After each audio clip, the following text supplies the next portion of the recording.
Okay, herzlich willkommen heute Abend in der vierten Welt. Wir freuen uns, dass wir nicht unter uns sind, sprich nicht nur die Seminarteilnehmer, die an einer Geschichtswerkstatt in den letzten 3 Tagen teilgenommen haben, hier sind, sondern auch weitere interessierte Gäste. Ich freue mich, die Gelegenheit zu haben, heute Abend oder für uns die Gelegenheit zu haben, mit Thomas Heise im Gespräch zu sein. Wir sind sehr glücklich, dass Sie heute Abend hier sind. Ich möchte zum Einstieg ein wenig erzählen, was der Hintergrund ist für diese Diskussion.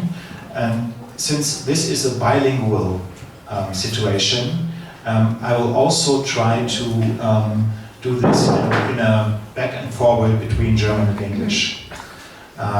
And we will have to improvise a little bit on this. So maybe it's okay for just to kick this off, to start in English and then go back to German. The reason for tonight's discussion and screening of part of Thomas Heise's work is that we have organized, we as the Freie Universität, together with the University of Minnesota, a joint seminar which is called Staging Difficult Pasts.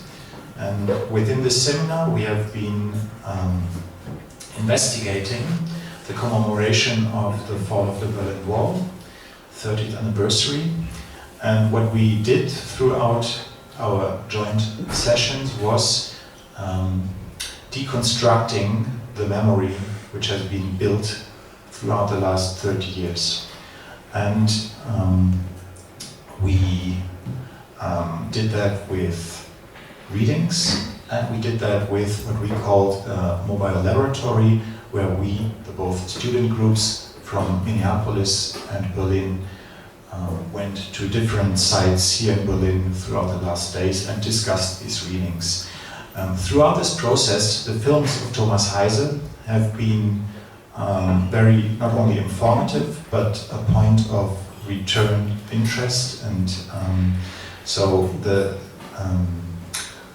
cinematographical historiography Thomas Heise offers was for us a very important point of reference.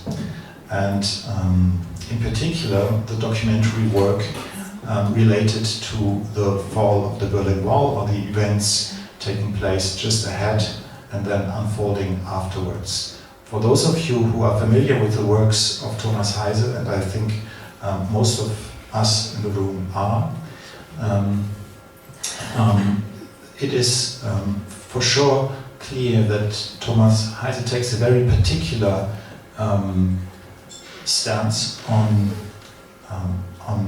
the cinematography of history.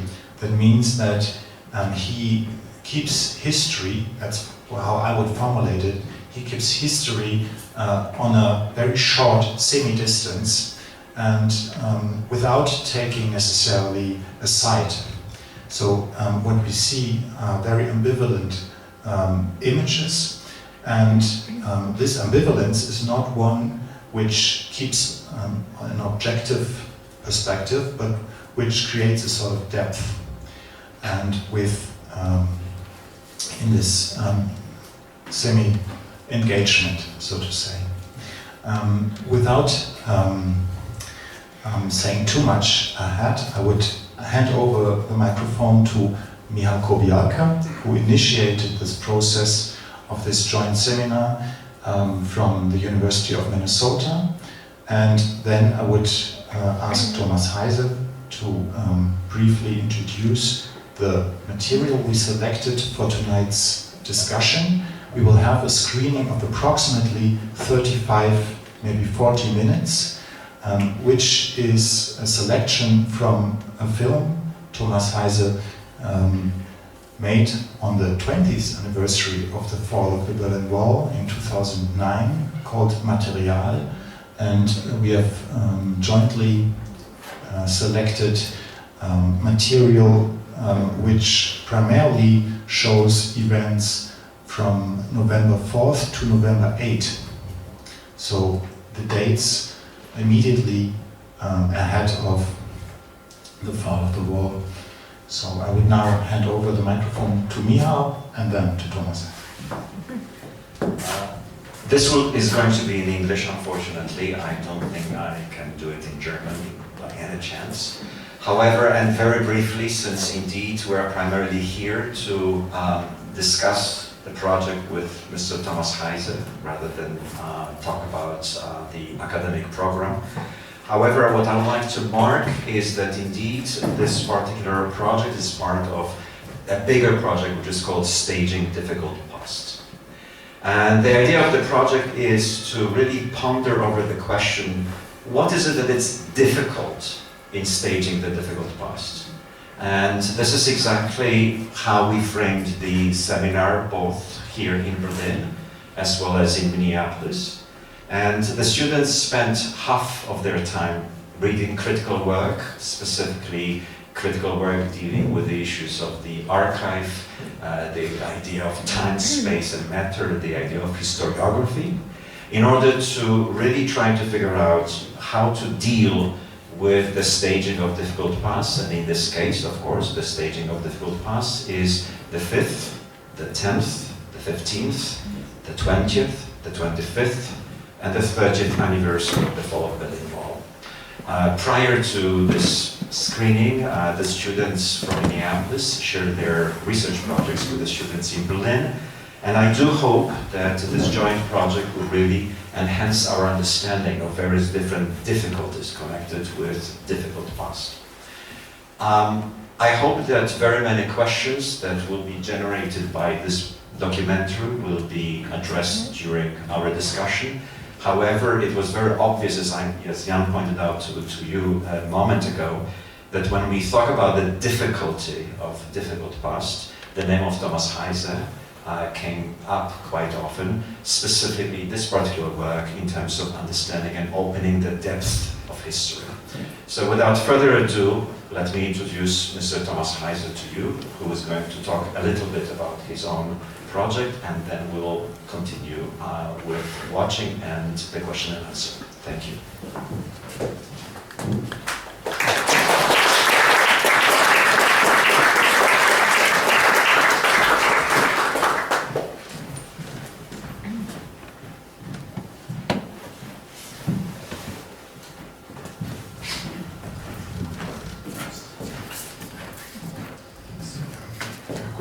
Ich kann leider gar nicht in Englisch zu Ihnen sprechen, weil das viel so schlecht ist, was ich da gelernt habe oder nicht gelernt habe.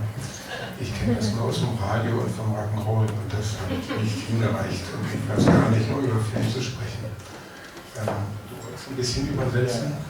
So I can just, for those who, for the Minnesota group, I'll just translate a little bit. So Thomas Heise apologized for not being able to do this in English as much as he would like to. And his English is just confined to rock and roll, I guess. Also das auch, was ich mir dann vorstelle, was Sie da gesungen haben, das muss man nicht die Wahrheit sagen. It's more of an imaginary rock and roll English. Gut, also zu Material. Material ist ein merkwürdiger Film, zu dem ich gekommen bin mit der Jungfrau zum Kinder.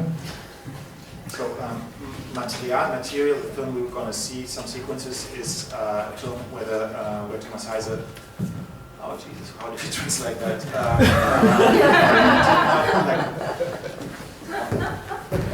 It's not completely voluntarily.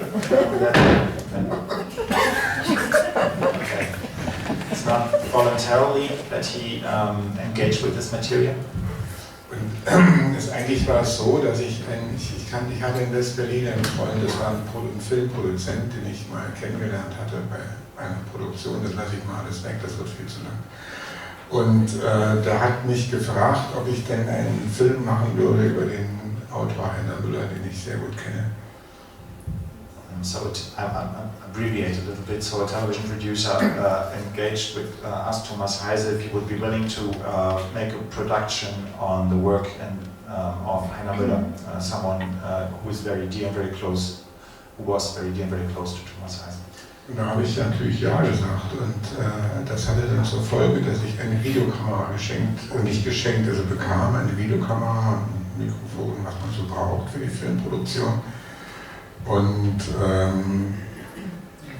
ja. Yeah. So the consequence was that he was handed over as a gift a video camera and production material to start this film. Und da Herr Müller hin und her fahren konnte über die Grenzen, im Gegensatz zu den meisten anderen Leuten, hat er die Kamera mitgebracht. Also der konnte das machen. Since Müller was allowed to and able to cross the border to both sides, on both sides, he just brought the material. Und ich habe mir dann gedacht, das ist wahrscheinlich gar nicht klug, also einen Film zu machen über Heiner Müller und den ans westdeutsche Fernsehen zu vergeben, weil dann kriege ich großen Ärger und dann bin ich zwar kurz berühmt, aber dann war es das auch. Und habe den Produzenten sozusagen enteignet und habe die Kamera einfach behalten. Okay, so he thought it might not be that good of an idea to do production work for West German television back then. So he just kept the camera and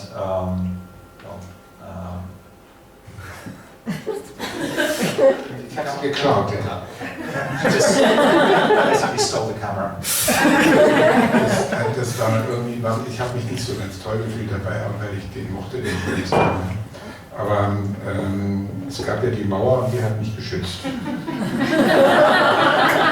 So the wall was protecting him against being prosecuted by West German television company. Und ich habe dann, der Heiner Müller hat, das war 1987. 1987 hat der Heiner Müller die Inszenierung seines ersten Stücks, den Lohndrücker, am Deutschen Theater gemacht. That was in 1987 and that was the year where Heiner Müller in fact reproduced. Also wieder Nee, seine erste Inszenierung seines ersten Stücks. Okay, his first production of his first play, der Lohndrücker. Und eigentlich um zu untersuchen, ob das, was er als erstes geschrieben hat, noch irgendwie was mit der Realität der Gegenwart zu tun hat. So just to investigate if what he wrote in 58, if that would have to do anything with nowadays reality in 87. Und ich habe sozusagen die Proben gedreht und vor allem das nicht so sehr die Proben, also die auch, aber mehr eigentlich was zwischen den Proben passiert, weil Theater findet ja eigentlich in der Kantine statt, wenn man also ins Theater geht, weiß man das. Und da wird alles besprochen und eigentlich ist da die meiste Arbeit. So his focus was primarily on the production process, and in particular the time in between the rehearsals. So because, as he said, the most interesting part takes place in the canteen rather than on stage. Also diesen Film über den Heiner und diese Produktion habe ich gemacht. Der heißt Der Ausländer, den kann man auch im Internet finden. Und es gibt ihn inzwischen von der VHS-Kamera hochproduziert auf 35 mm im Wiener Filmmuseum. Aber das nur nebenbei. Und dann bin ich danach von Fritz Marquardt übernommen worden, der die Uraufführung von Germania Tod in Berlin gemacht hat, im Berliner Ensemble. So the movie Lohndrücker, which is in fact the movie is called Ausländer. Der Ausländer can be seen on Vimeo, and then after that production, after that documentary, Thomas Heise was asked by Fritz Marquardt to participate in the production of Germania Tod in Berlin. Und das war dann sozusagen 89, 90. Und also dieses Stück über Deutschland passierte sozusagen parallel zu dem, was in Deutschland in dieser Zeit passierte. Und da habe ich dann angefangen, weil ja diese Demonstration am 4.11. auf dem Alexanderplatz ist ja von Schauspielern organisiert worden. Das ist ja nicht irgendwie von Widerstandskämpfern oder irgendwas, ja, oder Bürgerrechtlern, sondern das waren Schauspieler, die das gemacht haben. Und da war ich mit dabei in dieser Vorbereitungsgruppe und habe dann mir sozusagen auch formal einen Zettel besorgt, dass ich das dokumentieren habe für diese Gruppe und habe das alles gedreht.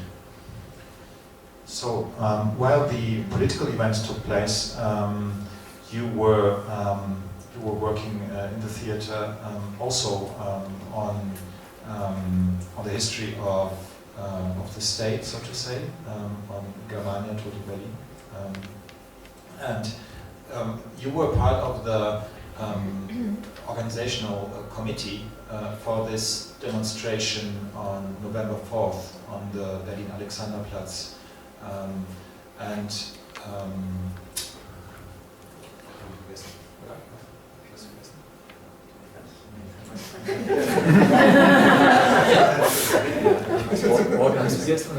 Yeah, it was organized by the actors. This demonstration, that was organized by the actors.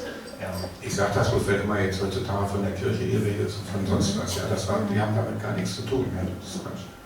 It was not the church which organized it, as has been said time and again, in particular nowadays, but it were the actors, in fact. So, und ab dem Moment bin ich mit der Kamera auf der Straße gewesen und habe dann alle möglichen Sachen gedreht. Und viele Jahre später, 2009, hatte ich schon ganz viel Material, also aus allen möglichen Situationen, aus dieser merkwürdigen Zeit, und habe dann gedacht, es ist jetzt ein Jubiläum und vielleicht hat man eine Chance, daraus einen Film zu machen, und das ist dann Material geworden. Okay. So from that moment on, meaning November 4th, Thomas Heise was on the street with a camera and produced a lot of material, which in hindsight then formed the corpus which found its way into the Material movie in 2009. Also es ging mir nicht darum, sozusagen Demonstrationen zu drehen und diese Demonstration zu zeigen. Also was wir jetzt sehen als Ausschnitt ist eigentlich ein falscher Eindruck von dem Film. So it was not about filming the demonstration per se. It was not about like witnessing one-to-one the political the demonstration, but it was so this selection of material would also give, if we take that past pro totum, it would give a wrong impression of the movie. Der Film ist ein Nachdenken über Geschichte, wie die funktioniert und was das mit Leuten macht. So the film is about thinking about history and what history does with people. Und es geht in dem Film darum, dass Leute, die immer geschwiegen haben, zum ersten Mal in ihrem Leben sprechen, öffentlich sprechen. People who have been quiet most of their life or all of their life, how they speak out for the first time. Und sie tun das einerseits auf der Straße, aber eben auch im Theater. Und man kann sozusagen den Leuten zusehen beim Denken. They do this on the street, but they also do that in the theater, and you can watch people thinking. You can witness them thinking. Gut, das wollte ich nur vorneweg sagen, dass Sie nicht einen falschen Eindruck kriegen und denken, das ist hier so eine Dokumentation und eine Demo und noch eine Demo und so weiter.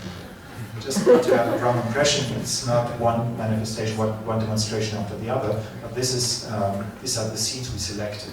So, and yeah. So viel vielleicht vorneweg einfach, und dann können wir ja hinterher da sprechen, also im Detail. Okay, we'll have a discussion afterwards.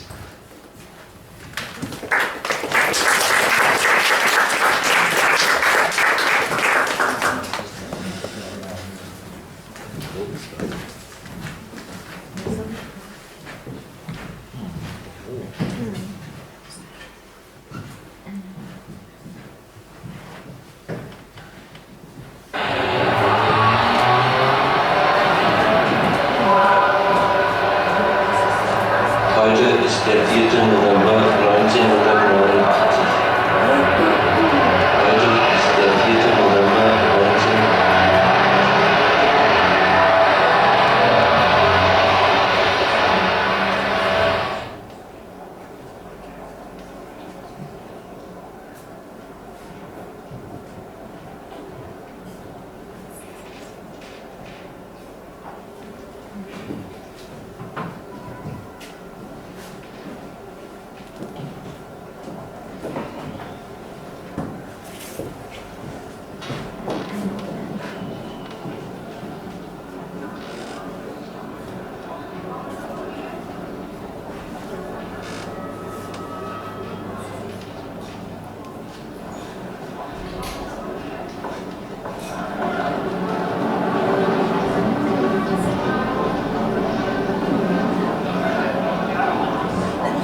Darf man ein Zitat was einfügen, wenn es nur eine Erklärung ist? Vielleicht das letzte. Wir tauschen uns das.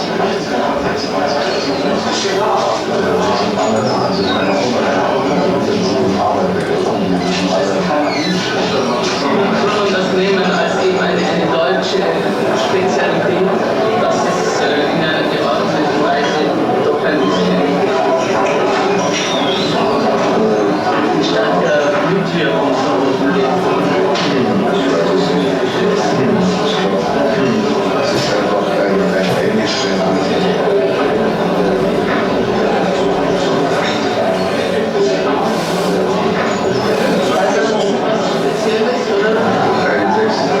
Darf ich schnell durchlesen? Wir kommen sicher nicht dazu, so lange zu warten, bis Sie da sind. Ja?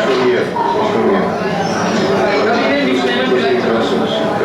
Na, super. Da müssen Sie die Leute fragen, wie Sie gemacht haben. Nicht entscheiden. Sitzen da vorne am Tisch. Darf ich noch schnell durchlesen?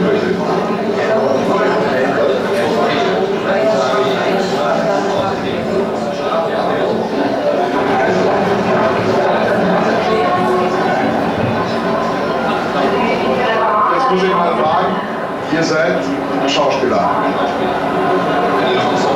Wie heißen Sie? Michael Kind. Ach, Sie sind Michael Kind. Und Sie? Sind Sie auch Schauspieler? Thomas Heise. Thomas? Thomas filmt, deswegen kann ich sprechen. Er hat die Linse im Mund.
einstimmig gewählt. Werner Jaworski, 3 Gegenstimmen. Heinz Kessler, 2 Gegenstimmen. Siegfried Lorenz, einstimmig. Hans Solo,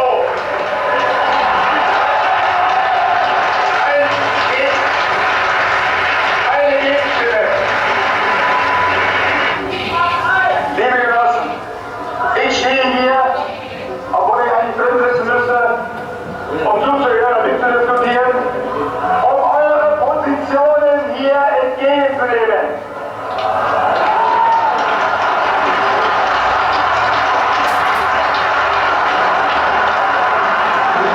Also ich werde natürlich dem Zentralkomitee berichten, wie diese Wahl aufgenommen worden ist. Und ich werde dem Zentralkomitee berichten, und ich kann hier nur nach diesen Plakaten und Transparenten gehen, dass ihr, Genossen, und lasst mich das auch nochmal sagen, ihr und wir euch mit uns insofern in voller Übereinstimmung betrachten könnt, als auch dieses Zentralkomitee, das sich natürlich auch seine Legitimität beschaffen muss, dass ihr euch mit ihm in Übereinstimmung befindet, dass es zur Linie der Erneuerung unserer Gesellschaft und der Partei, dass es kein Zurück geben kann, sondern nur ein Voran.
Liebe Genossinnen und Genossen, ich möchte doch darum bitten, dass hier etwas Ruhe einkehrt.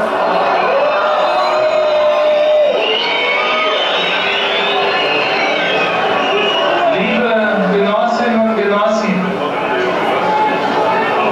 unsere Macht besteht in der Disziplin.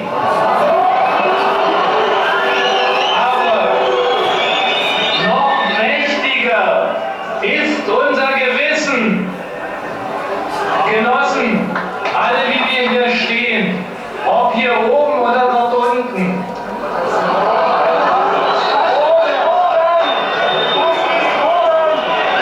Wir alle haben eine gewisse Verantwortung für diese Situation. Ich glaube schon, dass es wichtig ist, dass die Frauen sich hier aufzeigen, und gleichzeitig bin ich froh, dass der Veranstalter aus der Akademie der Wissenschaften kommt, denn wie wir wissen, ist die Akademie der Wissenschaften doch etwas spät gekommen mit ihrer Erklärung. Aber in den Grundorganisationen selber herrscht reger Betrieb. Wir haben in unserer Grundorganisation sehr ausführlich und sehr gründlich diskutiert. Ich möchte das hier jetzt kundtun.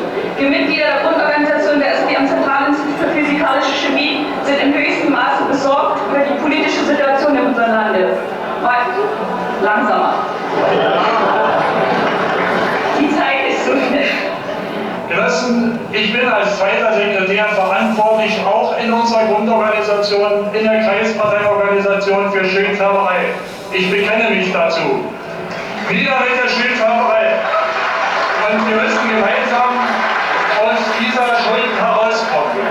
Das ist eine Frage die wir mit ganzem Herzen und aus tiefster Überzeugung bewältigen müssen. Ich stehe dazu. Unser Aufruf, dass wir eine Arbeiterpartei sind, hat sofort gefruchtet. Es spricht jetzt zu uns der Genosse Jürgen Kretschmer vom Kabelwerk an der Dorf.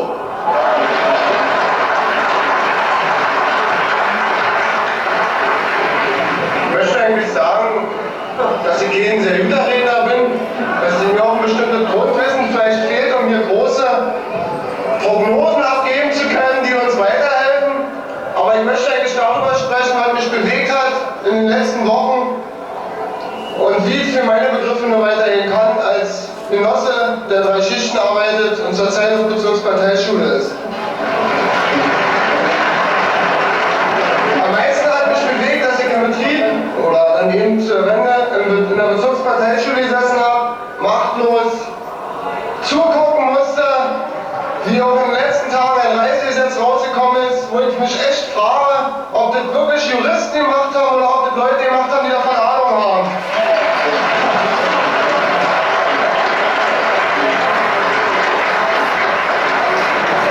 Wo ich mich frage, wie ich als Arbeiter, auch in der kommenden Zeit oder überhaupt als Betriebsparteiorganisation mit dazu beitragen kann, dass so eine Sachen nie wieder passieren.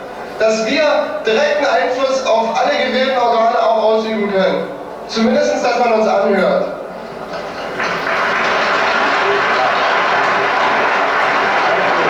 Am meisten hat mich eigentlich bewegt, dass wir von allen Sachen, die in unserem Politbüro, in unserem ZK, in unseren gewählten Organen, von unseren Genossen der Partei in der letzten Zeit vorgegangen sind, nichts wissen. Wir wissen nicht, ob einer der Stuhl weggezogen werden musste oder ob er freiwillig gegangen ist. Wir wissen nicht, ob er krank ist. Wir wissen nicht. Und ich will es wissen. Weil für mich steht eigentlich nur die Frage, wenn wir jetzt nicht anfangen, gerade auch in dieser Beziehung, ordentlich und sauber alles abzuarbeiten, dann werden wir auch in Zukunft nicht sauber arbeiten.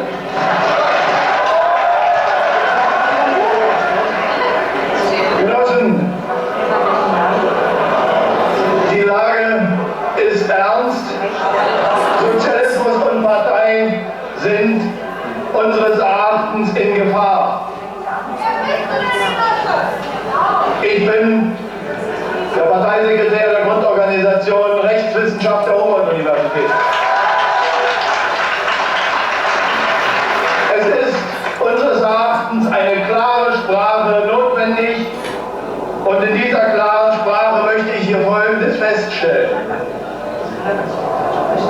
Es ist erstens, es existierte bis heute das Politbüro, das zur Wende wie ein Jagdhund zur Jagd getragen werden musste.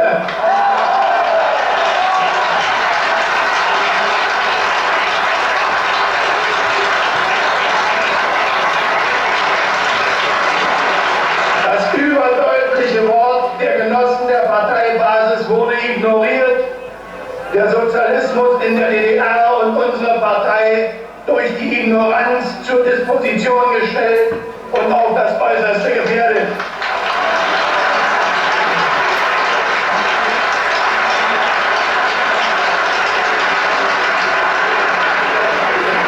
Zu dieser Parteiführung konnten weder die Genossen noch die Bevölkerung Vertrauen haben. Deshalb, das Politbüro musste geschlossen abtreten, dazu unsere Zustimmung.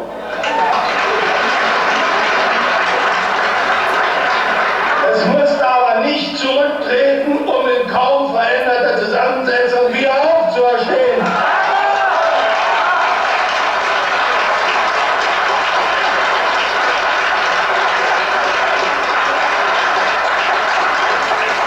Zu diesem neuen Politbüro deshalb unser Nein. Wieder eine Fehlentscheidung, wieder Zeitverlust.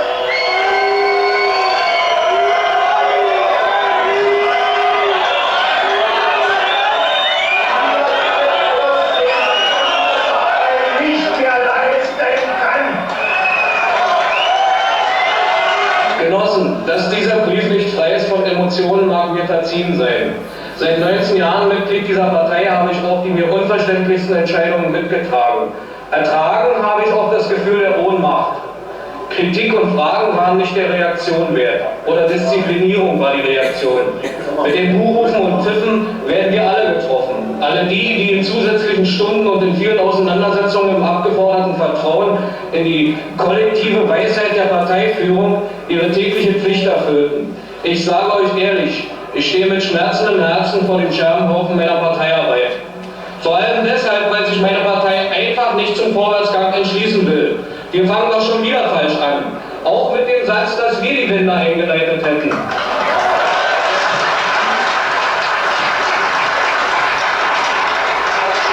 Führende Genossen aus der Verantwortung werden ihre einzelnen Haltungen immer noch nicht deutlich. Wir brauchen keine Fehlerdiskussion, müssen uns auf die Zukunft konzentrieren, hängt schon in der Luft. Ja, aber verdammt nochmal, wenn nicht endlich Schluss gemacht wird mit dem Stalinismus in der Partei, wenn nicht endlich ein Statut für alle gilt, wie denkt ihr, wird Vertrauen zurückerobert?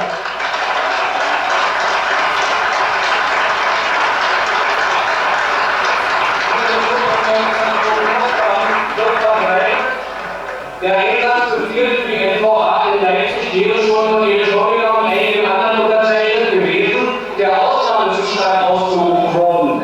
Abgesehen von dem persönlichen Mut, den Genosse Egon Krenz da bewiesen hat, was, wenn er nicht da gewesen? Bürgerkrieg, stalinistisches Terrorregime oder wie wäre es dann weitergegangen? Man hört Andeutungen von Generaldirektoren und anderen Wirtschaftsfachleuten über dirigistische, partisanhafte Leitungsmethoden unserer Volkswirtschaft. Wer hat das zugelassen? Wer war das? Wenn das alles stimmt, die volle Aufklärung mit Konsequenzen bis zum Ausschluss, erwarte ich von einer einzuberufenen Parteikonferenz.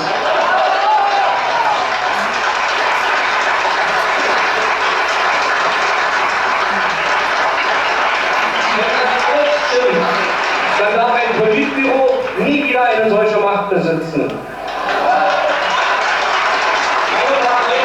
Politischen Partei werden. Meine Partei muss eine starke Partei werden, stark durch die Stärke jedes Genossen in seinen aufrechten Gang. Eine Partei, in der nicht mehr getuschelt wird. Wir haben die Chance jetzt, vielleicht nie mehr wieder. Und wenn wir wirkliche Demokratie wollen, dann muss auch unsere Sicherheitspolitik überprüft werden. Ich betrachte den von mir geleisteten Eid nicht mehr als vollgültig. Ein Teil derjenigen, den ich ihn geleistet habe, haben sich daraus entlassen. Klaus Kühner, Parteisekretär der 1. APO, Feuerwehr Berlin, bitte. Ich habe 5 Kinder, alle sind verheiratet, alle haben Arbeit und Brot, alle haben eine Wohnung. Ist das vielleicht auch nichts gewesen, was wir gekonnt haben?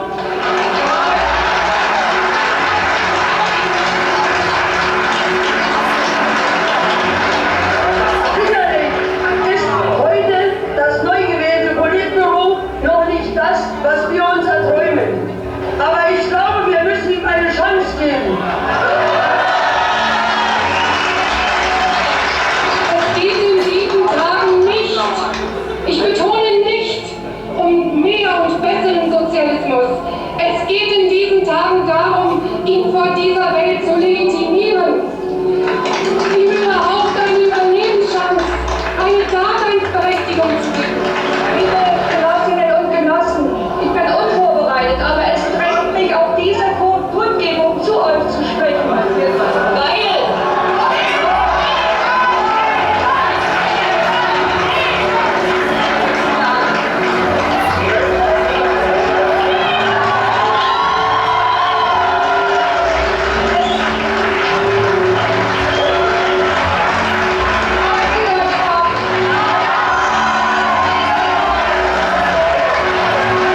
Unter dem Balkon die Lindenblätter gehen schon nach gelb-orange, mit schwarzen Flecken, Augen drin und fallen auf die Straße, werden Schleim.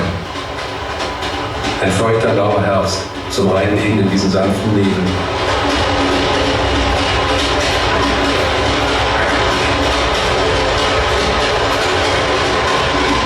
November 1989, früh in der Kantine, mit Fritz, Karl und Matthias.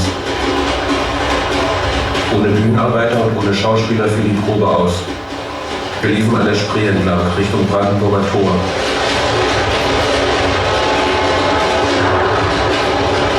Von der Wilhelmsstraße aus sahen wir über das Schussfeld nach Westen. Dort war eine Lücke im Wellblech des Bauzauns. Rechts des Brandenburger Tors standen Menschen auf der Mauer. Einige tanzten. Fritz sah die Szenerie, ging nicht weiter und murmelte, gleich kommen die Panzer. Er trat zu, mit den Füßen gegen das Blech des Zauns. Die Panzer kamen nicht.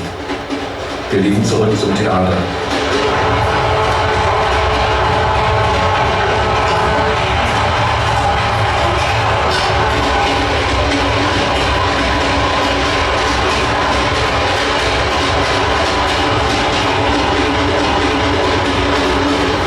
Samstag. Die Woche ein Schwindel. Mich wundert, dass ich nicht friere.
Erstens, mit Besorgnis und Bestürzung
Okay.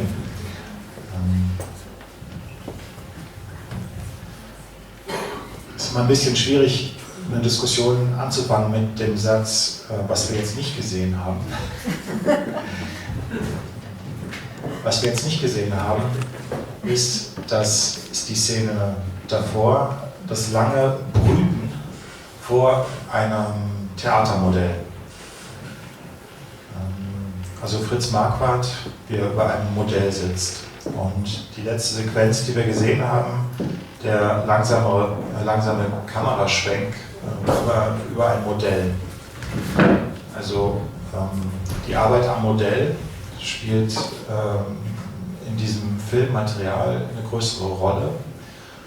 Und vielleicht können wir darüber einsteigen, welche Rolle das Modell spielt oder welche Rolle im Prinzip dieser Theaterbezug spielt zur Analyse der Situation. Also, weil wir hier gleich am Anfang darauf hingewiesen wurden, dass es eigentlich die Theaterschaffenden sind, die diese Demonstration am 4. November einberufen und wir oder mitorganisieren. Wir in dieser Dokumentation von 2009 mit Filmmaterial aus den Novembertagen und auch danach natürlich darauf hingewiesen werden, dass wir immer wieder auf die Probensituation zurückkommen. Also welche Rolle spielt eigentlich das Theater hier oder das Modell Theater als vielleicht so eine Art Referenz oder Verständnis, Hilfe oder vielleicht Bezugspunkt, weil die Parallelität sehr auffallend ist. Just briefly translate my question, that would be that what we have not seen here is that this scene, or in fact the passage we saw, is anteceded by the reflection on a maquette, on a theater maquette, and what we see towards the end is a maquette of a prison, and that the maquette, the model, plays a significant role in this film. And so does, of course, the theater, and the returning to theater as a reference point. So my question was, which role does the reference to theater and the reference to the maquette play in your way of thinking through history? Also Geschichte durchdenken mit Rekurs auf das Theater. Naja, zunächst mal geht es ja, wenn in der Szene, die wir nicht gesehen haben, Fritz Wagner ist in 2 Szenenbildern vor dem Modell sitzen, geht es um das Verhältnis von Zuschauerraum und Bühne. Die einen sind unten und gucken zu und die anderen spielen ihnen was vor. Und das hat ja was zu tun mit Politik. Und das ist so ein Punkt, der eine Rolle spielt, ganz einfach. Und das Gefängnismodell? Ja, das Gefängnismodell ist es ähnlich. Ja? Also man kann das jetzt als Anekdote beschreiben. Also das Gefängnismodell ist gebaut worden von 2 Insassen des Zuchthauses Brandenburg, also von 2 lebenslänglichen Inhaftierten. Und Erich Honecker hat auch in diesem Gefängnis gesessen, wie übrigens auch der Habermann, der an der Humboldt-Universität unterrichtet hat und dann rausgeflogen ist. Und dort in der Todeszelle saß. Und einmal im Jahr ist Erich Honecker nach Brandenburg gefahren und hat sich dann das Modell vorführen lassen, also wie eine Modelleisenbahn. Und dann haben die geguckt, wie die Tore aufgehen und die Züge hin und her fahren. Das mag völlig absurd sein, aber auf der anderen Seite ist es natürlich, so ist das Leben. Okay, we were talking about the role of the maquette, of the model, and what we saw in the first scene was a reflection on the relation of the audience towards the state and the stage and the state, and that in fact was the whole point about it. And the second maquette we saw in this sequence, in the last sequence, would be a prison built by inmates, and a prison which Erich Honecker himself was imprisoned and which he used to revisit every year or so, and which was then shown to him like, in fact, a toy environment, like a Eisenbahn, Spielzeug-Eisenbahn. Are there other questions? Are there maybe we have a first round of questions, interventions, observations from your side, which we could address. Yeah. Yeah, hi.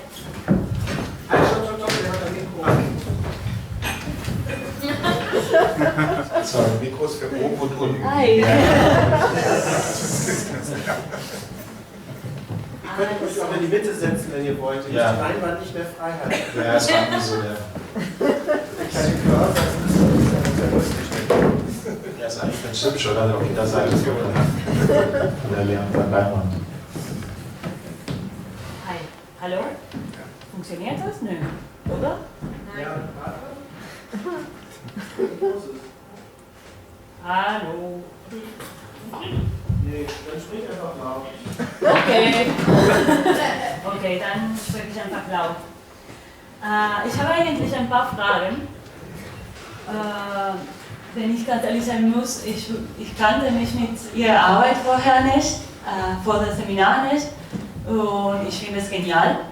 Also wir hatten schon ganz viel mit Karata sich gesehen und ja, ich bin sehr begeistert. Eine Frage, die mir oftmals während diesem Film angekommen hat, ist, hatten Sie nie Angst vor was passieren könnte? Weil Sie hatten oftmals in sehr extreme Situationen, würde ich sagen, gedreht. Nö. Okay. Das war kurz. The question was if there was fear on your side involved while doing your filming, and the answer was no. So, es gab keinen Grund, muss ich mal sagen. Es gab wirklich keinen Grund. There was no reason to be afraid. Auch nicht, als die Premiere von seinem Film war und die Kämpfe gegen Skinheads und... Nein. Also wir reden von einer Szene, die wir auch nicht gesehen haben, die ziemlich am Schluss des Films ist. Da geht es um den Filmstau, jetzt geht's los, über junge Neonazis 1992 in Sachsen-Anhalt. Und die erste Vorstellung dieses Films war in Halle in einem Kino. Dieses Kino ist überfallen worden mit der Vorstellung, dass das eine faschistische Veranstaltung wäre von jungen linksradikalen Hausbesetzern. So you were referring to a scene which we also have not seen, which is the premiere of a documentary by Thomas Heise, Stau, jetzt geht's los, a film about the neo-Nazi scene in Halle from 1992. And you filmed, so to say, your own premiere, and within the cinema, we are within the room in which it is screened.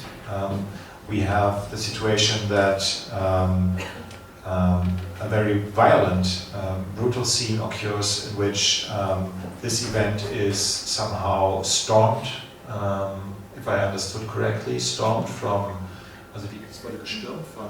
Nicht gestürmt, die haben das angegriffen mit Steinen und Wurfgeschossen aller Art und Gas und was man so macht. Okay, so it was,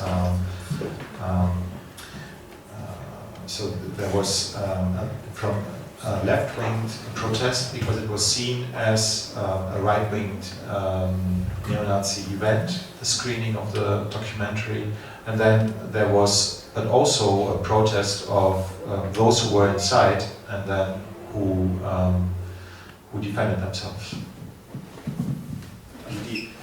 Ja, also es gab auch in diesem Leben werde ich keine Karriere als Simultan-Dolmetscher machen. Also es gab auch die Gewalt, die von innen ausging. Nee, eigentlich nicht. Die haben sich verteidigt. Also ich meine, von draußen flogen Steine nach drinnen und die haben die Steine genommen und wieder rausgeschmissen. Okay. Also Okay. So stones came from outside and were then thrown from inside back. Yeah. Does it work? Yeah. Does it work? Okay. First, thank you just for being here tonight with us. Second, so in this documentary that we just saw, in material, moments of silence do such amazing things, but like during the interviews with the prisoner and the prison staff and material, there's like long bouts of silence, and then I noticed that during some of the scenes of like the rallies, you have this music swelling up at certain points. And first, I just want to ask, like, what do you want to achieve when someone's watching this documentary with the music? And second, how do you go about choosing the pieces that you use? Does it have to be contemporaneous with the scene, the piece of film that you're using, or does that also bridge gaps in time for you? I'm not familiar with the music.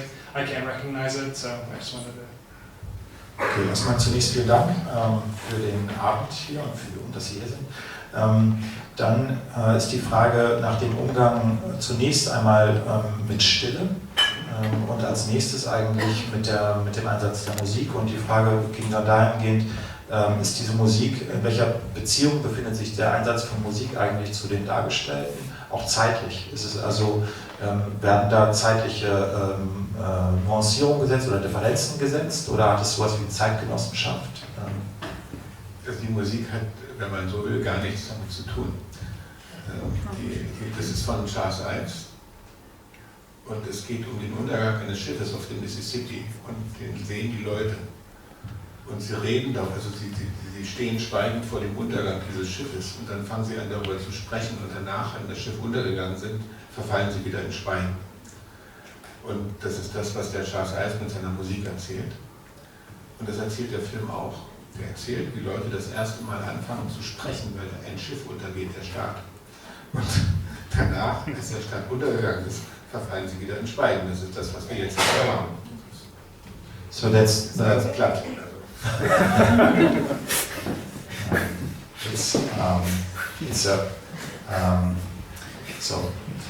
Music by Charles Ives, and what he is describing in his music is the drowning of a ship on the Mississippi, and an audience of spectators watching, and as they see the scene unfolding, they talk about it, and once the ship has drowned, they are silent again. And that would be the movement. And that is very similar to what is happening here with the state ship which drowns, and where at the moment of events people speak up for the first time and then fall back into silence. Ja. Also tatsächlich direkt im Anschluss jetzt an das, was Sie gerade sagten, also hallo, direkt im Anschluss dazu, was Sie gerade sagten, also dass dieser Film ja auch davon handelt, Menschen eine Stimme zu geben oder dass Menschen sich eine Stimme nehmen in dieser historischen Situation. Genau, nehmen.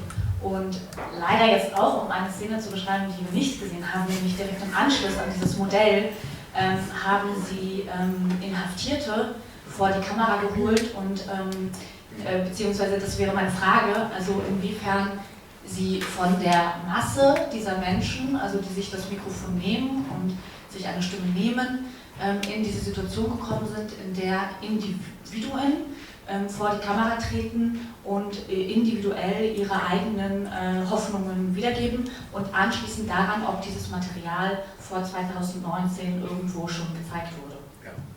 Also es war so, dass I'm just gonna briefly translate. That was also on a scene which we have not seen, which would follow this one, the long sequence on the maquette of the prison is followed by not interviews, but statements. Ich hab die Kamera in den Raum gestellt, wie man so sagt, und ein Mikrofon hat gesagt, jetzt geht jeder vor die Kamera und sagt, was er zu sagen hatte. Das haben die dann gemacht. Okay. Statements in front of the camera on your direction, statements in front of the camera to the microphone, and that was then done by inmates as well as prison personnel, also auch Gefangene, Angestellte. The question was, first of all, how that scene was made, how that was produced, right? And secondly, ob das Material vor 2019 gezeigt wurde, weil natürlich danach auch die Frage sich richtet, also inwiefern diese Statements dann auch gehört wurden. Yeah. Von wem? How this material was shown before 2009, yeah. In fact, yeah. No, yeah.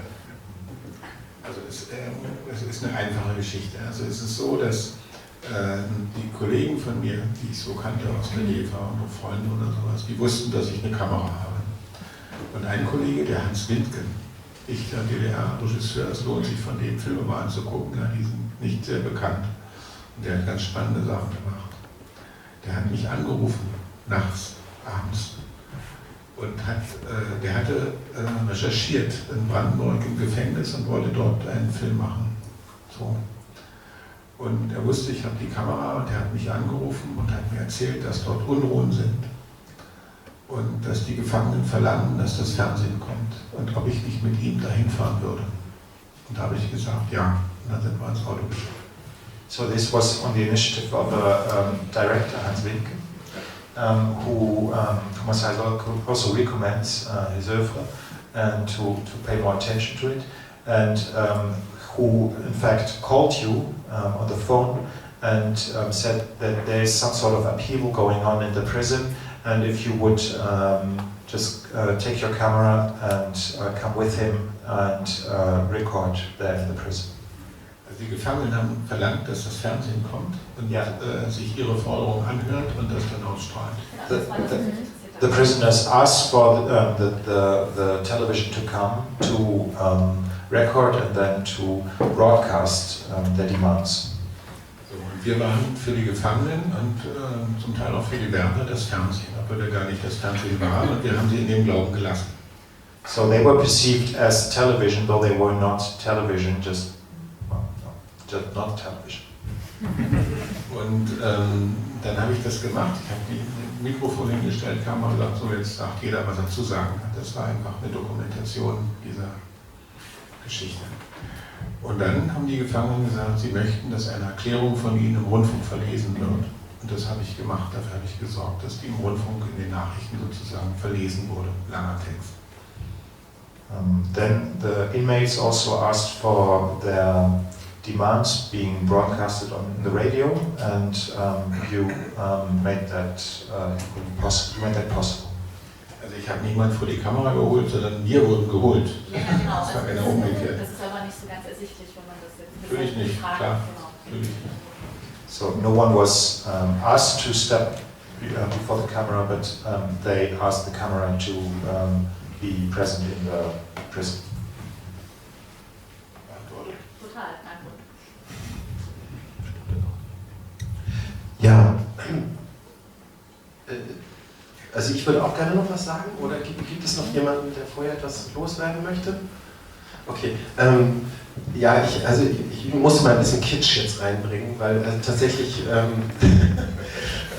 ich mir das angeschaut habe und ich kenne Herrn Heise überhaupt nicht und auch nicht sein Schaffen und habe jetzt die ersten Ausschnitte gesehen und ich musste fast heulen. Die vierte Welt existiert jetzt seit fast 10 Jahren und hier gibt es immer wieder Gruppen, Deutsche Wohnen und Co. enteignen, die hier feiern, dass sie ihre Flyer veröffentlichen können, und verschiedenste andere Gruppen, alle im Kampf gegen den Neoliberalismus und die Gesellschaft, die uns verdinglicht und zu Konkurrenz- und Verwertungszusammenhängen zwingt und jeden Morgen aufwachen lässt mit dem Gefühl, irgendwie, heute muss ich wieder auf dem Markt bestehen. Und dann solche Bilder zu sehen von einem Systemwechsel, wo ein Politbüro dort am Mikrofon steht und tatsächlich in einer gewissen Verzweiflung und Naivität ihren Genossen zuruft, lasst uns doch bitte weiter bestehen und es zusammen machen, das trifft mich so hart, wie ich es überhaupt nicht mir hätte vorstellen können, weil ehrlich gesagt, also mit jedem Jahr in diesem System, in dem wir seitdem leben, wächst meine Sympathie für dieses bescheuerte Politbüro. Das ist die völlig falsche Sympathie, das ist mir komplett klar, das ist ein Staat, der seine Bürger entmündigt hat bis zum geht nicht mehr. Aber meine Frage wäre an dich, vielleicht weniger als Filmemacher, sondern vielmehr als Mensch, als Zeuge dessen, was dort passiert ist. Wo glaubst du, oder wann war der Punkt, wo das Vertrauen so aufgebraucht war, dass sozusagen die Bürger der DDR nicht mehr bereit waren, egal in welcher Konstellation, den Sozialismus, der ja da, wie gerade zu sehen war, das soll ein humanistischer, demokratischer sein, zusammenhalten, genossen, lasst uns das zusammen machen. Wo ist der Bruch entstanden, wo das nicht mehr funktionieren konnte? just try to summarize this. So you were very touched by the screening. Totally, yeah. With regard to the program which is seen here, or which is normally heard and seen here in the Vierte Welt.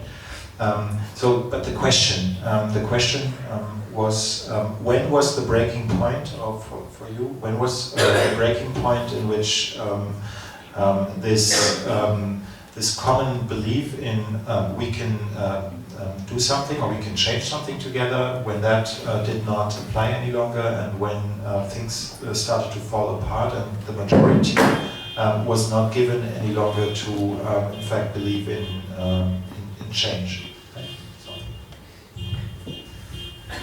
Ja, das ist jetzt natürlich eine tolle Frage, was soll ich da sagen? Also das ist ja andauernd passiert. Also es hat 1949 begonnen, dieses Auflösen von irgendeiner Art von Vertrauen, und es ging 53 weiter, 56, 68 und 61, also so. Und das kann man so nicht sagen. Also das ist eine ganz romantische Vorstellung, dass da also irgendwie eine große Gemeinsamkeit gegeben hätte. Die hat es nicht gegeben. Sondern das war, wir haben, also geht ja nicht, aber also trotzdem wir haben gelebt nach dem Zweiten Weltkrieg in einer Welt des Kalten Krieges und in einer sehr auch gefährlichen Auseinandersetzung zwischen den Blöcken. Und das hat erstmal alles bestimmt, was da gelaufen ist. Und dem ist, glaube ich, das meiste unterzuordnen. Da muss man erstmal so sehen. Und es war selbst Afghanistan, wo die Russen da einmarschiert sind, dann hat Brzezinski gesagt, sie sind in die Falle gelaufen. Also es ist immer eine sehr komplexe Angelegenheit. Man kann das nicht so reduzieren auf wir und so. Ja. Das hat es so nicht gegeben. So the answer is that there never was this strong we, but there were different situations, historic situations, starting already in '49, from the very beginning, and throughout history there were these contestations of the we, so which never existed in this emphatic way. This is now my translation. Doch, natürlich gab es sozusagen nach dem Krieg also ein Potenzial für Utopie. Das hat es immer gegeben. There was a potential for utopia. Ja, aber die war sofort auch wieder beendet. Aber gleichzeitig natürlich, also es darum ging, wie geht der Krieg jetzt weiter. Also das war auch die Erwartung von ganz vielen Leuten. Was heute völlig vergessen ist übrigens. Ja. It was also that potential of utopia was also immediately then forgotten or was over because then there were all sorts of struggles. Das spielt eine Rolle in dem Film, also den ich jetzt gemacht habe, Heimat ist ein Raum aus Zeit, da kommt es vor als Problem, ja, sozusagen, wo also eine junge Frau, also in dem Fall meine Mutter, okay, aber eine junge Frau schreibt, dass es eigentlich wäre es gut, wenn wir wieder einen Krieg hätten, weil dann wären die Verhältnisse klar. Und dann wüsste jeder, auf welcher Seite er wäre und. Das war auch ein Wunsch. Also das ist eine ähnliche Situation, wie sie also um den Ersten Weltkrieg herum ja auch existiert hat. Dass also eine Befreiung war, dass es endlich losgeht. Okay. There was a reference to the latest movie, Heimat ist ein Raum aus Zeit, in which a young woman, in this case your mother, also sees the hope within a war situation. Struggle is wrong translation, a war situation, because it clarifies the situation. It gives a clear opposition. And in this case also an outlook into a more clear future. Also man kann das nicht sozusagen jetzt hier festmachen an 3 Punkten und kann sagen, das war's. Das ist jetzt nicht, es ist jeden Tag was anderes. Ja. Und wir leben nach wie vor in diesen sehr unscharfen Zeiten, wo man also immer eigentlich auf allen Seiten der Front ist, wenn man einigermaßen normal ist. Also jeder, der sagt, er ist nur an der Stelle, glaube ich sowieso nicht dran. So we live in very unclear, blurry situations, and where frontiers or being on sides of frontiers shifts and changes all the time, and there's no clear orientation in that. You don't believe in people who just say, I'm on this side of the frontier. Ich kann nicht sagen, ob das stimmt, was du sagst.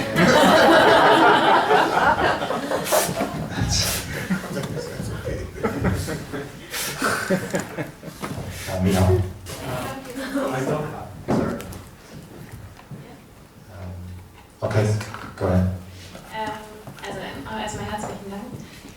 Ich habe eine Frage, und zwar kam der Satz, man kann sich die Geschichte linear vorstellen, aber länglich. Länglich das ist was anderes, das ist so ein bisschen. Okay. Länglich vorstellen, ich habe gleich eine Linie in mir Kopf, aber sie ist ein Haufen, und jetzt haben Sie Bilder zusammengeschnitten, ein Material, ein Haufen, und jetzt interessiert mich, also ich bin beeindruckt von der unkommentierten Art des Filmemachens, das mich als Zuschauerin quasi auffordert, nachzudenken und diesen Haufen irgendwie wieder zu entpuzzeln oder zu fragen, was ist das für Material, das hier gar nicht chronologisch, sondern eben als Haufen oder ein Haufen von Material zusammengepuzzelt wurde. Was ist das und was zeigt uns das für eine Geschichte? Jetzt interessiert mich, wie hat diese Art des Filmemachens, wenn man das auch vergleichen kann mit anderen Filmen von Ihnen, hat diese Art des Filmemachens auch eine Geschichte? Referring to this reference in the sequence we just saw, that history is less linear but more mounting, that the question was, is there a history in your own making movies? So do you have how does the history of your own filmmaking look like? Also ich bin kein Wissenschaftler, um das mal gleich zu sagen, sondern also was ich da treibe, hat irgendwie mit Kunst zu tun, obwohl ich mich vor dem Wort Künstler auch scheue, aber das wird mir so häufig benutzt. Und wenn Sie fragen, wie das zusammenhängt, dann glaube ich, sind das einfach Erfahrungen. Also wenn man Wissenschaft macht, dann arbeitet man analytisch und arbeitet sich von einem Punkt zum nächsten vor. Wenn Sie Kunst machen, dann ist man ganz sprunghaft. Dann geht das von da nach da, und das hat eigentlich gar nichts miteinander zu tun, aber dann irgendwie doch. Und daher kommt das vielleicht ein bisschen. Be simply the difference also between scientific work, which is more analytical, versus artistic work, which allows for jumps. Das ist eine komplett andere Art zu denken. Also als jetzt so als Wissenschaftler zu arbeiten oder so, weil man so eins zum anderen entwickelt und so. Ja, das ist so. Different way of thought. Mit dem Haufen ist auch so eine Sache, natürlich. Also, dass wir sozusagen eine Abfolge von Geschichte haben, also mal ganz abgesehen von diesen Ideen vom Niederen zum Höheren und so ein Quatsch. Ja. Das ist ja auch nicht so alt. Das haben wir ja auch erst seit 200 Jahren, wenn ich das richtig weiß. Ja. So, und vorher war das ja ganz anders. Also wir glauben, dass das jetzt so sei, nur wenn wir das jetzt so denken, aber das ist noch lange nicht gesagt, dass es so ist. So the discussion is about the belief in linear history, which also has a very young history, which the idea of linear history is itself born in the concept of history as an academic discipline. My question is also about history, of course. In Unavoidable, watching the material, I couldn't escape thinking about Dziga Wiertow's A Man with a Movie Camera. Während den Film gesehen hat, musste er an Dziga Wiertow denken, der Mann mit der Kamera. It was a different type of history. It was the beginning of the Soviet Union. And what you are presenting on November 4th and November 8th is a different history. Okay. All right, so I can continue. I'm also thinking about your film, The House, from 1984, and how in that particular documentary you ask a question about the relationship between the citizen and the state. In 2009, you're also asking the same question about the citizen and the state in a completely different historical moment. Another piece which is really very interesting, that when you talk about history, the screen is usually blank. You use image and you use sound in order to talk about a variety of ways of encountering that history. But when you comment on history, the screen is very blank. So the question is simple. What is difficult in staging difficult past? It's okay.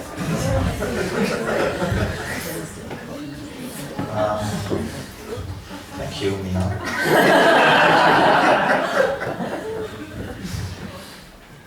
Also,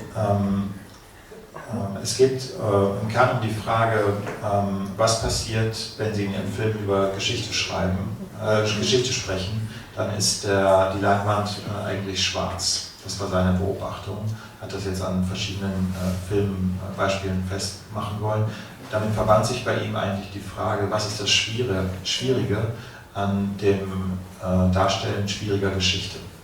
Also was ist die eigentliche Schwierigkeit in der filmischen Bearbeitung, Repräsentation komplexer historischer Zusammenhänge? Es gibt in dem Film Heimat des Raubers Zeit gibt es einen Brief aus einem Arbeitslager der Organisation Todd an die Eltern von meinem Vater, der den Satz sagt, wir sehen ja das Fließen der Geschichte nicht. So in this latest movie, Heimat des eine Raumauszeit, there is a letter from your father about über die Organisation. Der war im Arbeitslager, das war so ein Zwangsarbeitslager. Ah, ja.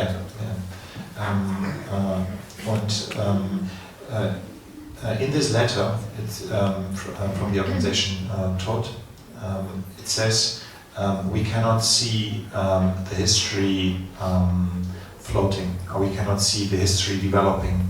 So die Filme sind der Versuch, dieses Fließen zu zeigen.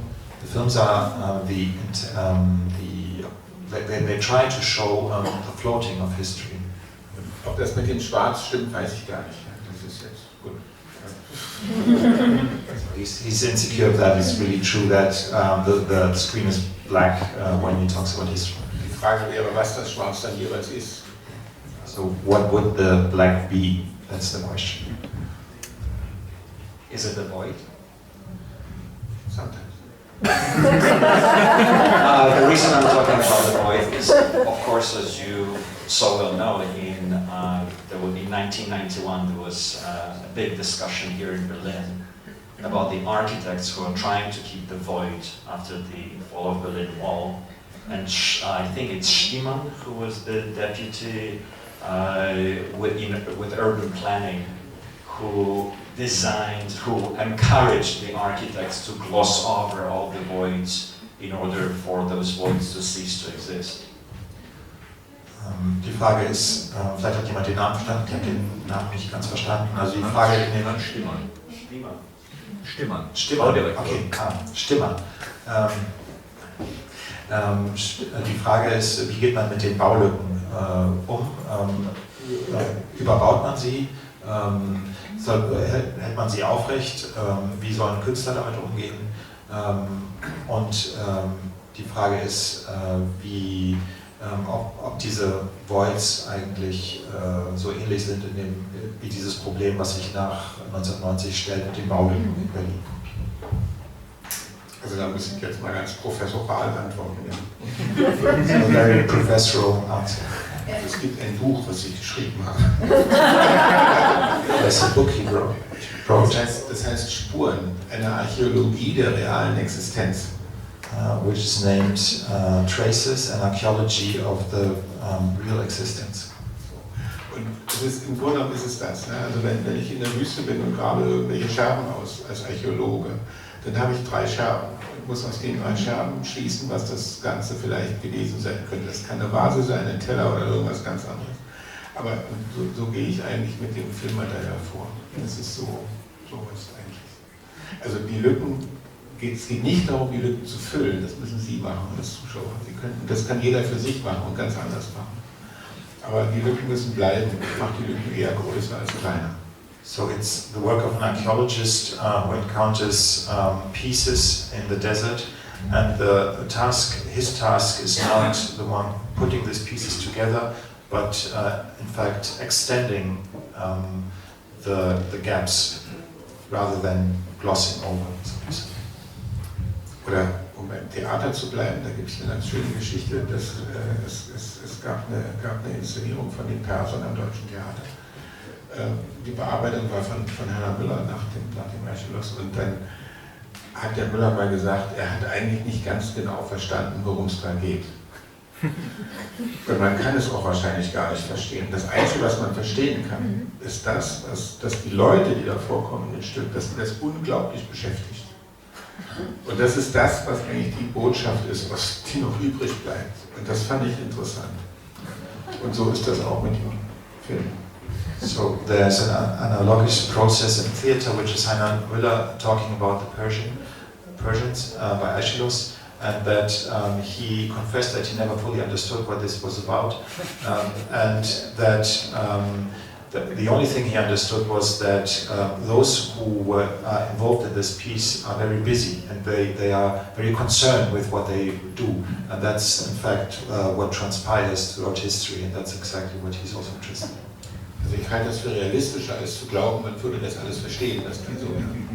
That's more realistic than to believe that everything could be understood.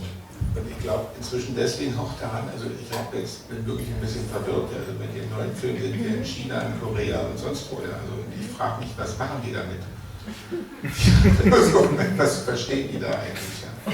Aber es muss irgendwas sein, aber das verstehe ich nicht. Aber that's also his irritation with this newest film, which is seen all over the world in Korea, China, or Latin America, that he is hesitant or doubtful or curious about what people actually understand, what they make out of that. Und das ist so, wie wenn ich mir hier auf der Berlinale oder was einen Film angucke über chinesische Bauern, ja, die sich mit irgendwas befassen. Ich habe hier einen Bahnhof, ja, ich gucke fasziniert dahin, was ist da, verstehe ich das. It's like watching a film about Chinese peasants on the Berlinale Film Festival, which he sees and then doesn't understand what this is about, but is fascinated by it.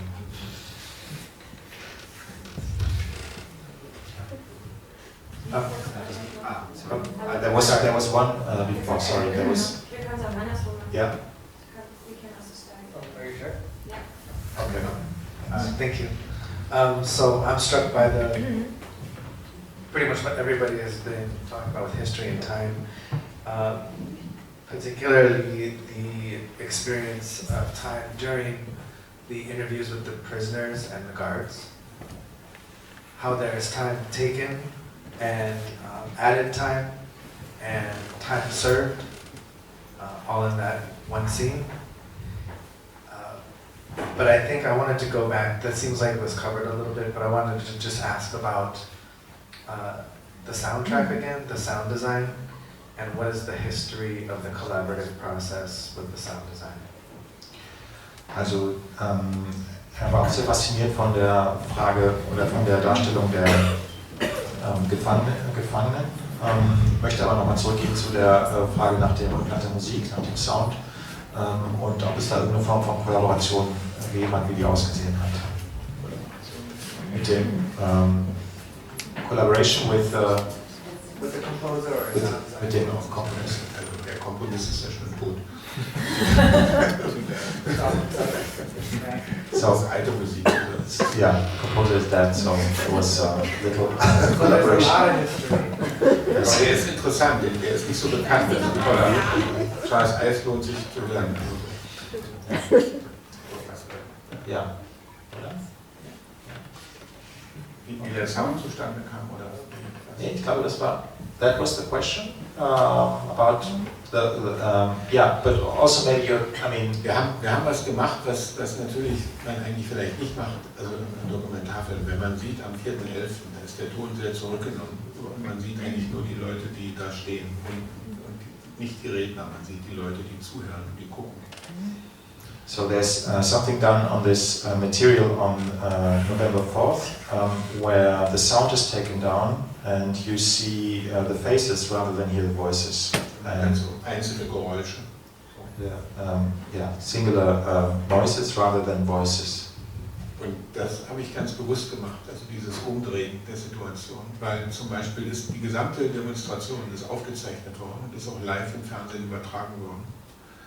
Und man hört in diesem allem, was übertragen worden ist, nicht die Pfiffe und die Rufe und alles, man hört das alles nicht, weil der Ton perfekt ist und nur auf die Redner abgestimmt. Und das ist ein völlig falsches Bild, das hat nichts mit der Realität zu tun.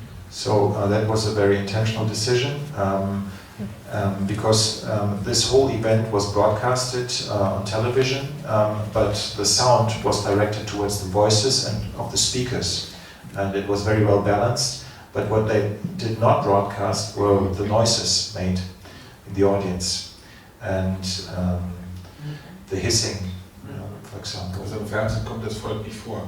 Yeah. So the people do not appear on television. Das war so ein Punkt und ich habe noch nie, also wirklich noch nie, so aufmerksame Gesichter gesehen, so angespannte, interessierte Gesichter und nach diesem 4. November nie wieder. He has never seen faces being so attentive and so focused, and not again after November 4th. Genau, mich würde noch interessieren, wie du in den Montageprozess vorgegangen bist. Also wie hast du dich dem Haufen Material genähert? I can also translate. My question is like how the editing process was started, or like how you actually what his approach was towards that pile of material. Also naja, eigentlich wie immer. Also ganz viel gucken, Notizen machen dabei und einfach drüber nachdenken. Und ich mache das ja nicht alleine, sondern das war zusammen mit dem René Frölke, das war der Schnittmeister in dem Fall, oder Editor, je nachdem. Und wir haben dann das sozusagen montiert, muss ich mal so sagen. Aber es gab keinen, das ist ja ein bisschen die Frage, es gab sozusagen kein feststehendes Konzept, wir machen das so und dann so und dann so, sondern wir sind dem Material gefolgt und natürlich auch ganz stark dem eigenen Empfinden, weil wir haben, also ich ja sowieso, aber er ist ein bisschen jünger, die haben ja die Erfahrung gehabt von diesen ganzen Dingen, also die da vorkommen. Also das fängt an mit der Film fängt ja an mit der Auseinandersetzung in der Mainzer Straße, die wir gesehen haben, oder so. Das ist praktisch Straßenkampf. Das ist die Geschichte gewesen, wo im Grunde eine Utopie, also eine besetzte Häuser, die Mainzer Straße in Berlin, geräumt wurde. Und das war die erste Maßnahme des wiedervereinigten Senats. Das war das Wiedereinsetzen von Grundbucheinträgen. Das ist so. Und das fand ich schon sehr symbolisch, wie das so stattfindet. Und deswegen fängt der Film damit an. Und man sieht die Unsicherheit des Kameramanns, deswegen sind die Bilder völlig wackelig. Also ist nicht ein bisschen ein Profi, der gedreht hat, der nicht wusste, was er da machen soll, auch weil er Angst hat. Und ja, so sind wir sozusagen dem gefolgt. Also es ist so eine ganz, wenn man so will, auch ein ganz intimes Vorgehen, weil die Geschichte ja da einfach mit uns wirklich was. Also wir waren ja da drin in dem Prozess. So it was, try to summarize, the question was about how the editing process went on. It was a lot about watching material, and together with your editor, what's the name? René Frölke. Der macht auch Filme, der macht auch eigene Filme jetzt, das ist nicht, der macht auch, also als Regisseur und so. Okay. Then there was the reference to an earlier scene, which was not included in this screening, which is the fighting, the street fights on the Mainzer Straße which was one of the first police measures executed by the reunified Berlin Senate, and that was also the end of a utopia, das Ende einer Utopie. Wichtig ist, dass die erste Maßnahme des Wiedervereinigten Senats, sozusagen die Wiederherstellen des Rechts von Grundbucheinträgen, das muss man also so benennen, ganz klar. So the first measure of the Berlin Senate was to put ownership in its right, so to vacate squatted houses. Es ging um Besitzsicherung, ganz klar. To secure ownership. That was the first measure. Damit Utopie abzuschaffen. Das ist ja der Punkt, also das von wegen Revolution, wo führt sie hin?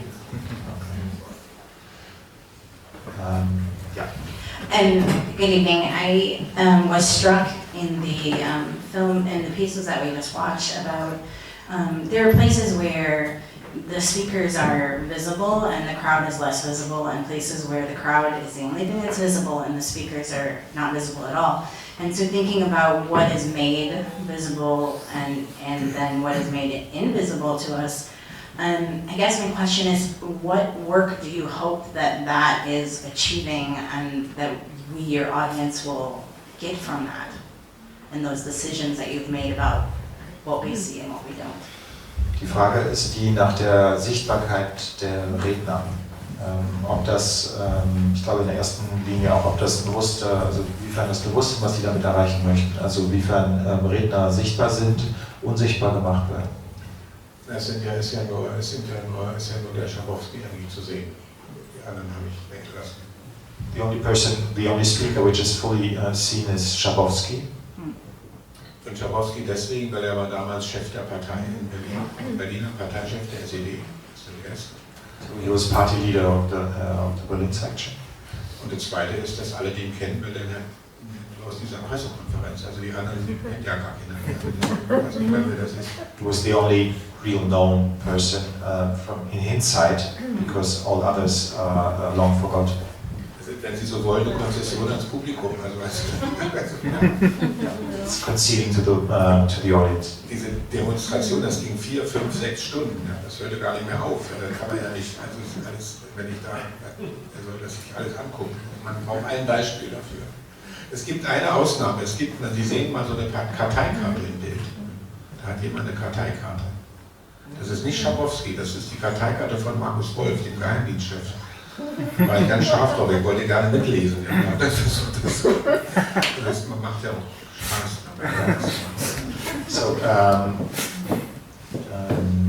So this process of the demonstration went on for 4 to 6 hours, and so there was a lot of decision making in the editing process.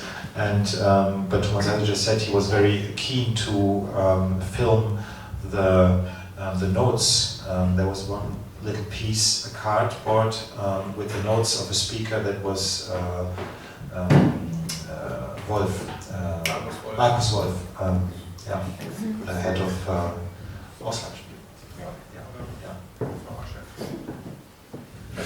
Nebenbei, für die du jetzt verstehen kannst, nebenbei, das gab jetzt gerade erst ein Spielfilm irgendwie, wo das mit benutzt wurde, dieser 4.11. und wo das dann von einem Schauspieler dargestellt wurde.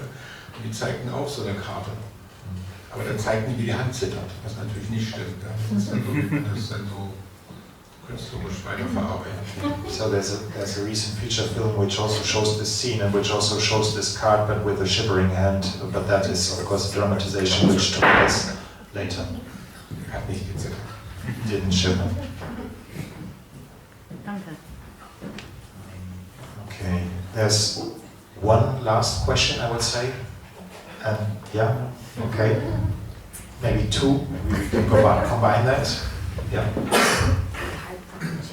Das hat weniger mit ihrer Arbeit als Filmemacher zu tun, aber mit der Tatsache, dass sie ja auch dabei waren bei diesen Events. Und es gibt ja diese Dokumentation über die Heiner Müller-Produktion Hamlet-Maschine von Christoph Rüther, und da meine ich, mich zu erinnern, dass Heiner Müller an einer Stelle sagt, es habe keine Revolution stattgefunden. Und jetzt haben Sie vorhin selbst diesen Begriff genutzt, und ich habe mich gefragt, gerade wo man heute immer von der friedlichen Revolution spricht, wie Sie zu dieser Begrifflichkeit stehen.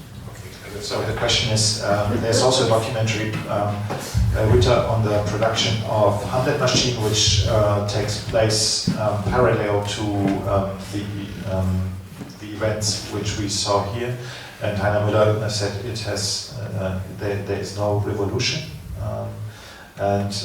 So the question was, what is your take on this notion of the revolution in particular, since it is stressed so much in recent times that there's a peaceful revolution, that this has been coined? Also, zu dem Film von Rüthers kann ich gar nichts sagen, sage ich jetzt mal. Das ist was anderes, also da hat nichts mit zu tun. Und was die Revolution angeht, ja, es ist eigentlich der Kernpunkt, auf den man so kommen müsste, wenn man über alles redet. Interessant finde ich, und deswegen ist es ja, was wir gar nicht besprochen haben, was man an diesem 8. November dort sieht, ist, dass die Basis der Partei gegen ihre Führung demonstriert und so, ja. Und dann sagt der Krenz, lest meine Rede morgen. Am nächsten Abend geht die Mauer auf. Wenn die nicht aufgegangen wäre, dann hätten die rausgeholt aus dem Zentralkomitee. Das ist verhindert worden durch die Öffnung der Mauer. Das heißt, die Revolution ist durch die Öffnung der Mauer beendet worden. Sie war nicht das Ziel der Revolution, wie man es heute auf ZDF History und im Internet permanent sehen kann. Das ist sozusagen die Form der Geschichtsschreibung, die offiziell stattfindet, und das andere ist die andere. Ich sage dazu einen ganz kurz, das hat mit Rüthers jetzt gar nichts zu tun. Nein, also wegen dieser Aussage von Heiner Müller will ich jetzt auch... Ja, das hat unter anderem auch damit zu tun. Wir haben schon nach dem 4. zusammengesessen und gesagt, das war jetzt die Abschlussfeier. So, the question was what would have taken place if the wall would not have been opened. And there's this moment where Egon Krenz declares, read my statement tomorrow in the newspaper with Neues Deutschland. And but this did not take place because there was this famous press conference with Schabowski and at the opening of the Berlin Wall. But what you just said is that was in fact to avoid the revolution to take place and not the result of the revolution. That would be the distinction you make. Das ist ein ganz wichtiger Punkt, weil das also nirgendwo, das kann man nicht mehr finden. Also scheinbar war die DDR ein Land, wo alle nichts anderes vorhatten, also irgendwie die Flucht zu ergreifen, als ein Großgefängnis, wo alle nur irgendwie wegrennen wollten. Und das ist eine völlig absurde Vorstellung. Yeah. So what is commonly displayed in ZDF History, for example, German public television, this narrative is this established narrative of the GDR being like a gigantic prison from which people wanted to run away, and which then led to this revolution. That is in fact a false narrative, because what Thomas Heise just said is that the opening of the Berlin Wall was in fact to avoid a revolution to take place. Es ist bis 1961, bis zum Bau der Mauer, sind 90% der Flüchtlinge aus der DDR nicht als politische Flüchtlinge anerkannt worden, sondern nur als Wirtschaftsflüchtlinge. Das muss man wissen. Und das ist später auch nicht anders gewesen. 90% of refugees from the GDR were not recognized as political, but as Wirtschaftsflüchtlinge for economical reasons. Und das ist, natürlich wussten alle ganz genau, wenn sie im Zug fahren, was man sagen muss und so. So sind die Leute. Also nehmen die da nicht übel, das ist völlig okay, jeder soll fahren, wohin er will. Aber es ist nicht so, dass das sozusagen lebensnotwendig war, dass man also das Land verließ. Das ist einfach Quatsch. Yeah, it was not a question of surviving to leave the country, so that's just not true. Es war kein faschistischer Staat, es gab keine Konzentrationslager. It was not a fascist state, it was not a state with concentration camps. So there is some energy. Ich kann auch ohne Mikro sprechen. Ja. Vielleicht noch als Schlussmotivation, also was ich auch an dem Film großartig finde, ist, dass er eben zeigt, dass es auf einen historischen Moment hinarbeitet, der zum großen Teil gewünscht, gewollt, inszeniert und im Nachhinein betrachtet auch abgesichert war. Also die Staatssicherheit, das bestinformierte Ministerium in der DDR, die hatte seit 1986 einen Selbstauflösungsbeschluss. Also hatten die einen Plan für die Selbstauflösung bereits in der Schublade, als Michail Gorbatschow in Moskau fest im Sattel saß. Seitdem gab es sozusagen diesen Plan X, wie man in einem sogenannten revolutionären Moment sich schnellstmöglich auflöst. Den alle Winde zerstreut. So it's about the plan of the Ministry of State Security, Stasi, to dissolve itself, a plan which was established, as you said, already in 86. 86. 85 is coming Gorbachev. Yeah. So as a result of Gorbachev's taking power, and the perestroika and glasnost from Russia and governors in East Germany. Unsecure, yes, in an unsecure situation. Yeah. It's a very German solution. So the states be proposed, yes. Okay, so we are okay. We have a last, very last question. Also ich finde, dass Sie in Ihrem Fernsehen sehr nachsehen. Ich finde, dass Sie so mit Sie spielen so mit einem Nachsehen im Fernsehen. Wenn Sie wissen, was ich meine, auch obwohl es Kino ist. Naja, vielleicht ist nur meine Analyse von den Worten, aber Fernsehen so etwas, das so weit entfernt ist und man hat diesen Gefühl, dass man immer in der Situation rein ist. Und deswegen sage ich so diesen Nachsehen im Fernsehen. Und ich wollte gerade wissen, ja, Sie hatten gesagt, dass gerade bei den Vierten war es so, dass Sie etwas zeigen wollten, dass es nicht gezeigt wurde. Aber ich finde, dass zum Beispiel bei Ihnen dieses Spezial ist genau dasselbe. Also woran lag dieses Interesse, die Zuschauer zu filmen oder zu prägen?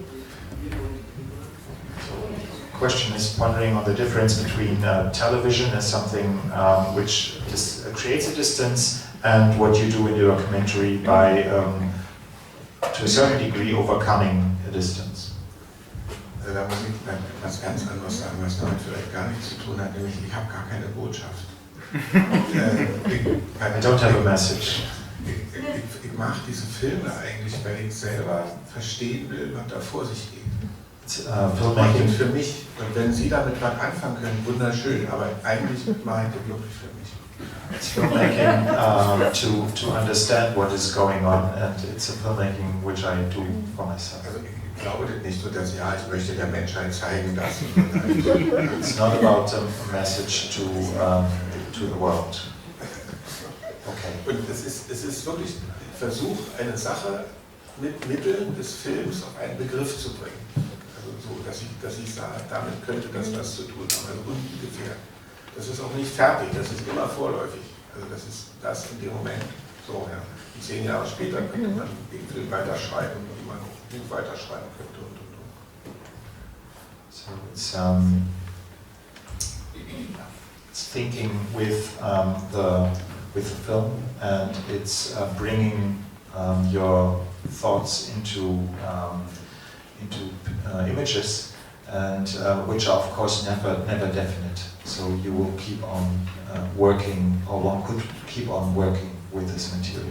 Es ist ein bisschen autistisch, okay, ja, aber es ist wirklich so. Okay. Dankeschön. Also ich freue mich ja, wenn wir dann ins Gespräch kommen, das ist ja was anderes. Aber erstmal im Grunde genommen ist es ein Versuch, ins Gespräch zu kommen, mehr gar nicht, dass wir dann reden, das ist ganz gut. Also man kann, fällt mir schwer, auf Leute zuzugehen, macht es dann mit Filmen. In dem Sinne gibt es die Möglichkeit, jetzt aufeinander zuzugehen mit einem Getränk. Sehr herzlichen Dank fürs Kommen, fürs Mitdiskutieren. Vielen Dank an Thomas Heise für diesen Abend.